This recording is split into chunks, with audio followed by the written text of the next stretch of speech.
Olhe para o chão por alguns segundos. Ela hipnotiza, acalma, faz a gente lembrar de algo muito antigo. E não é por acaso. O fogo não foi só mais uma descoberta na nossa história. Ele pode ter sido a coisa que nos transformou em humanos. É uma história de mais de 1 milhão de anos, que começa com um puro medo e termina com a gente cozinhando o jantar.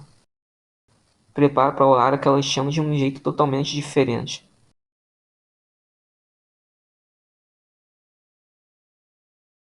Mas nem sempre foi assim.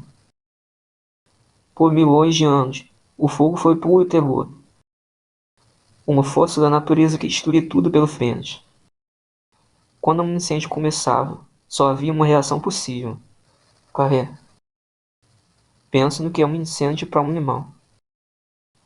Um monstro de luz e calor, que engole florestas inteiras.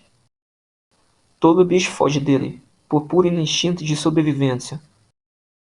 E os nossos ancestrais faziam exatamente a mesma coisa. O fogo caía do céu na forma de raios, ou nascia sozinho no calor seco da savana. E o que ele tocava virava cinza.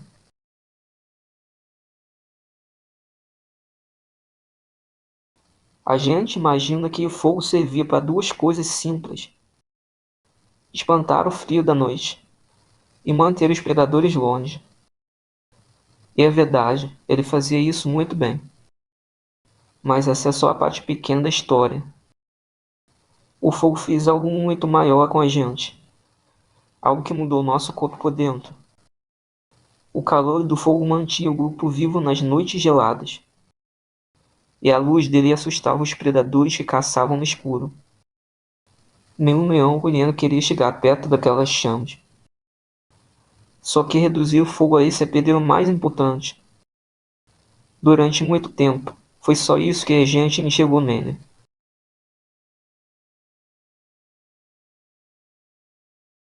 Em algum momento, alguém fez algo diferente. Em vez de correr do fogo, essa pessoa chegou perto. Provavelmente uma chama sobrou depois de um incêndio natural. E aquela pessoa, curiosa, esticou a mão em vez de fugir. Foi o começo de tudo. Não sabemos o nome dessa pessoa e nunca vamos saber. Mas foi ela que mudou o rumo da nossa espécie para sempre. Aproximar-se do fogo foi um dos atos mais corajosos da história. Talvez tenha sido a fome que empurrou essa pessoa para perto. Ou pura curiosidade, aquela que define a nossa espécie.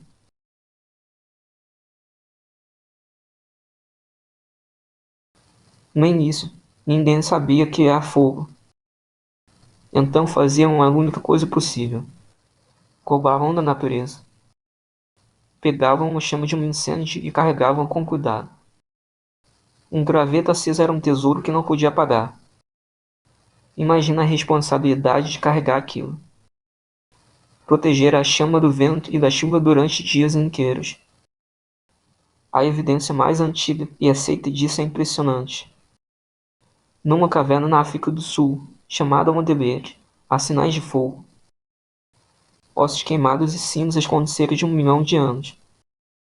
Isso não prova que eles criavam o fogo naquela época. Mostra que já sabiam usá-lo e mantê-lo aceso.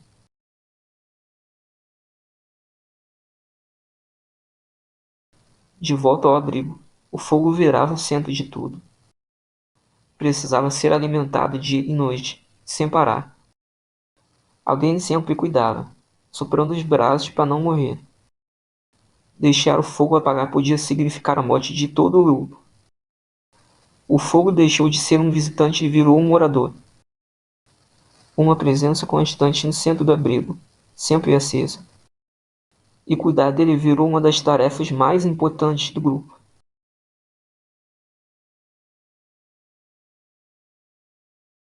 E aí veio o salto mais importante de todos.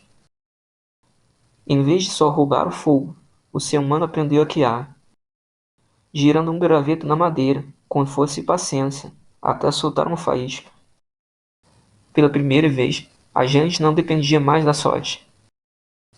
O fogo tinha virado nosso, de verdade. Aqui vale uma diferença que os cientistas fazem questão de marcar.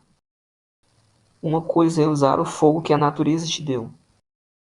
Outra, muito mais difícil, é ser capaz de criar o fogo do zero. Esse segundo passo é um salto gigante de inteligência.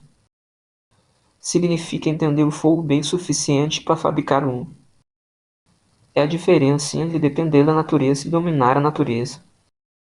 A partir daí, o ser humano podia ter fogo sempre que quisesse, em qualquer lugar, a qualquer hora, mesmo depois da chuva.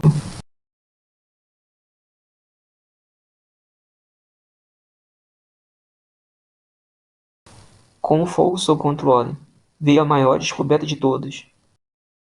Alguém, um dia, deixou um pedaço de carne cair perto das chamas. O cheiro mudou, a cor mudou, e o gosto ficou muito melhor. Sem saber, aquela pessoa tinha inventado o ato de cozinhar. É provável que essa descoberta tenha acontecido várias vezes, por acaso. Um pedaço de carne esquecido perto das brasas. E alguém curioso o suficiente para experimentar o resultado. A comida cozida abriu um mundo novo de sabores e possibilidades.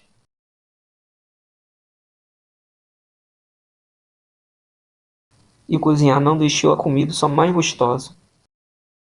Comida é crua, é dura de mastigar e difícil de digerir. O corpo gasta muita energia só para quebrar aquilo tudo. Já a comida cozida é macia, fácil de comer e de aproveitar. De repente, a gente tirava muito mais energia da mesma refeição. Repara o que isso significa na prática. Um animal cru te obriga a passar horas mastigando a carne cozida. Você come rápido e seu corpo aproveita quase tudo. É como se o cozimento fizesse parte da digestão antes mesmo de comer. Foi uma vantagem enorme no mundo onde energia era sobrevivência.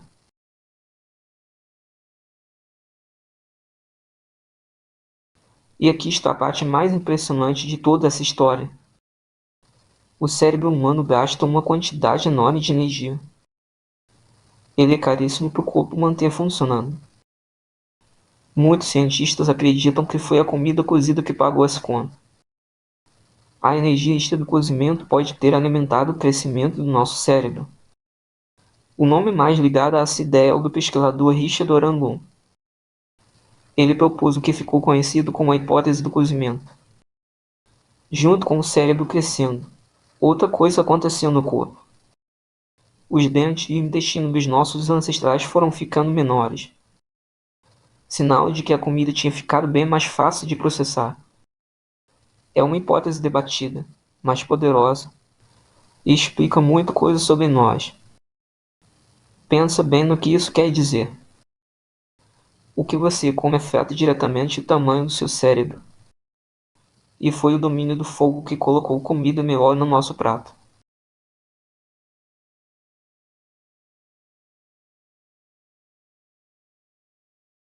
Mas o fogo não mudou só o nosso corpo.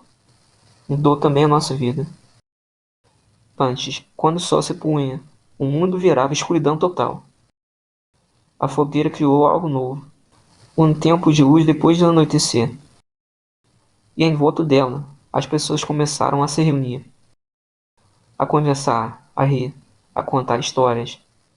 Ali nasceu a comunidade.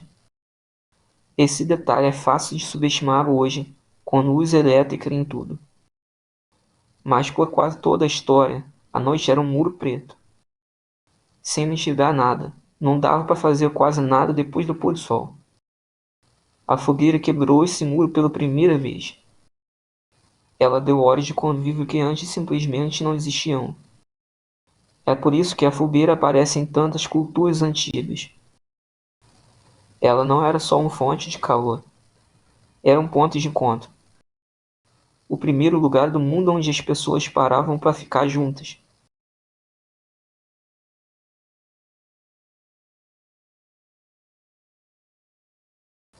Pensa em tudo que o fogo destravou. Calor para sobreviver ao frio extremo. Proteção contra as feras.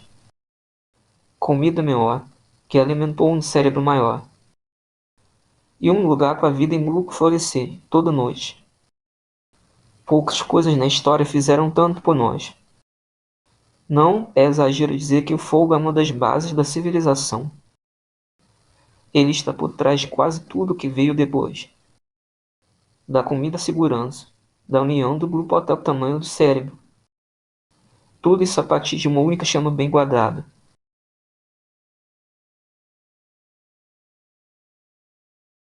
Hoje o fogo está em todo lugar, mesmo quando a gente não vê. Ele move os carros, gera energia, lança os foguetes. Toda a nossa civilização é construída sobre a chama que aprendemos a controlar. E tudo começou com uma pessoa corajosa. Alguém que, em vez de fugir do fogo, decidiu chegar perto.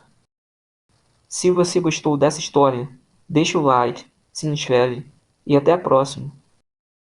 Do fogão da sua cozinha ao motor de um avião. Da usina que ilumina a cidade ao foguete que sai da terra. É tudo mesmo fogo, só que muito mais do mato.